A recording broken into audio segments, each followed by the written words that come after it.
Salut, c'est Yoran. On est bien là aujourd'hui pour la pensée du jour. Aujourd'hui, je voudrais te parler de l'héritage. D'un héritage qui traverse les générations jusqu'à aujourd'hui.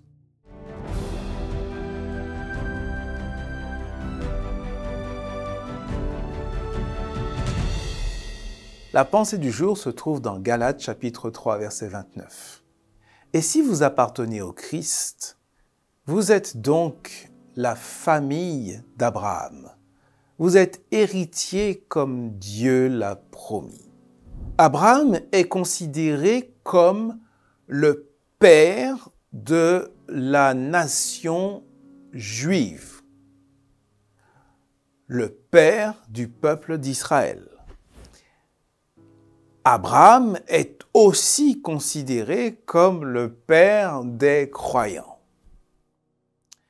Dieu avait passé avec Abraham une alliance. Cette alliance se déroulait sur deux volets. Le premier, ce n'est pas dans l'ordre chronologique, mais le premier consistait à lui donner un fils, une postérité. Malgré son grand âge, malgré le grand âge de sa femme, Sarah, ainsi que sa stérilité. Et Dieu, bien entendu, a réalisé cette promesse. Le deuxième volet de l'alliance consistait en la bénédiction pour tous les clans, toutes les familles de la terre. Elle devait également être béni au travers d'Abraham.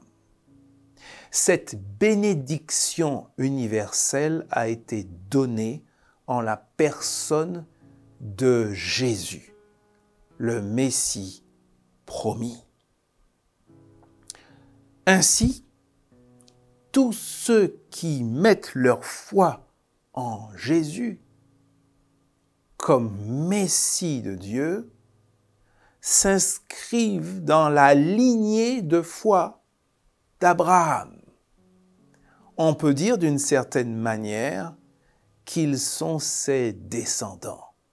Et de même que Dieu avait montré à Abraham les étoiles du ciel en lui promettant une postérité innombrable, de même, tous ceux qui mettent leur foi en Jésus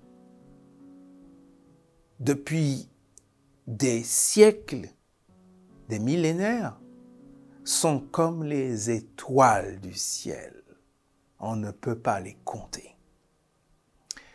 Aujourd'hui, je te propose de remercier Dieu d'avoir réalisé cette promesse à Abraham en Jésus-Christ.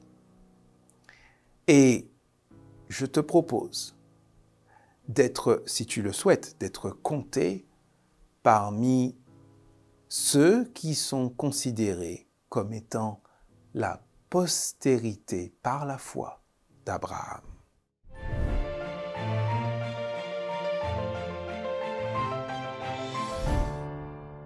Merci pour tes retours sur le chat, ça fait du bien. Merci pour tes sujets de prière. Nous prions ensemble et nous continuons à avancer. Tu peux aussi partager les pensées du jour et rendez-vous dès demain pour la suite de nos pensées du jour.